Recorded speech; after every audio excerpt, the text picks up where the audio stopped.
Cyber నేరాలు రోజు రోజుకు పెరిగిపోతున్నాయి. సామాన్యులనే కాదు ప్రజా ప్రతినిధులను సైతం అధికారులు సైతం వదలట్లేదు. సైబర్ కేటగాళ్లు పోలవరం ఎమ్మెల్యే చిరి బాలరాజును సైబర్ నేరగాళ్లు బురిడి కొట్టించారు. ఆయన బ్యాంకు ఖాతా నుంచి దాదాపు 12 లక్షల రూపాయలు కాజేశారు.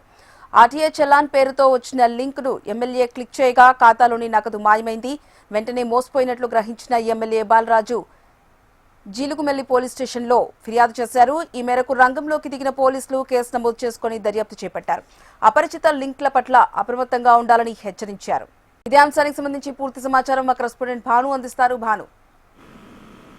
రైట్ హర్ప్రియ, ఏదైతే సైబర్ నేరాలు ఏదైతే ఉన్నాయో ఇప్పుడు సామాన్య ప్రజల నుంచి సెలబ్రిటీస్ అంటే ఎమ్మెల్యే స్థాయి వారు కూడా టార్గెట్ చేయడం అయితే కూడా జరుగుతుంది. ఈ నేపథ్యంలో చూసుకుంటే పోలవరం నియోజకవర్గం సంబంధించిన శాసనసభ్యుడు జనసేన సంబంధించిన శాసనసభ్యుడు ఎవరైతే చిరి బాలరాజు ఎవరైతే ఉన్నారో గత వారం రోజులు అంటే మనకు అందిన సమాచారం ప్రకారం అయితే గత వారం రోజుల క్రితమే ఏపీఎక్స్ అని చెప్పినని ఒక యాప్ అయితే తనకి వచ్చిందని చెప్తున్నారు.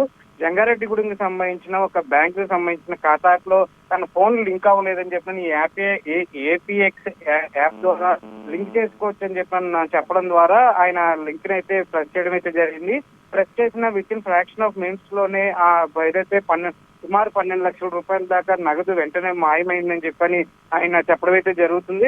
ఈ నేపథ్యంలోనే జీలుగుమిల్లి పోలీస్ స్టేషన్ లో ఆయన కంప్లైంట్ అయితే చేయడమైంది. పోలీసులు కూడా వెంటనే కంప్లైంట్ నమోదు చేసుకొని దాని మీద ఏ విధంగా చర్యలు తీసుకోవాలి అంటే దీంట్లో ఒక చిన్న క్లాజ్ ఏముందంటే ఎప్పుడైతే సైబర్ నేరం జరుగుతుందో అంటే అకౌంట్ నుంచి డబ్బులు అయితే ఎప్పుడైతే మాయమవుతాయో అప్పుడు 3 గంటల లోపే అమౌంట్ ని రీఫండ్ చేసే విధంగా అయితే కూడా ఉంటుంది. కానీ ఈ నేపథ్యంలో వారం రోజులు గడవడం వల్ల కూడా దీన్ని ఏ విధంగా ఛేదించాలని చెప్పని పోలీసులు అయితే పెద్ద ఎత్తున అయితే కసరత్తు చేస్తున్నారు. ఈ నేపథ్యంలో చూసుకుంటే ఎక్కడైతే ఈ సైబర్ నేరగాళ్లు ఈ సామాన్య ప్రజలను టార్గెట్ చేసేవాళ్ళు అంటే సుమారు అంటే సీనియర్ సిటిజన్ ని అదేవిధంగా సామాన్య ప్రజలను అయితే టార్గెట్ చేసేవాళ్ళు ఇప్పుడు సెలబ్రిటీస్ ని అలాగే శాసనసభ్యులను కూడా టార్గెట్ చేయడంలో పోలీసులు వెంటనే కూడా రంగంలోకి దిగి దీని మీద ఏదో రకంగా రికవరీ చేయడానికి అదేవిధంగా నేరస్తులు పట్టుకోవడానికి కూడా పెద్ద ఎత్తున ప్రయత్నిస్తున్నారు. హరిప్రియ.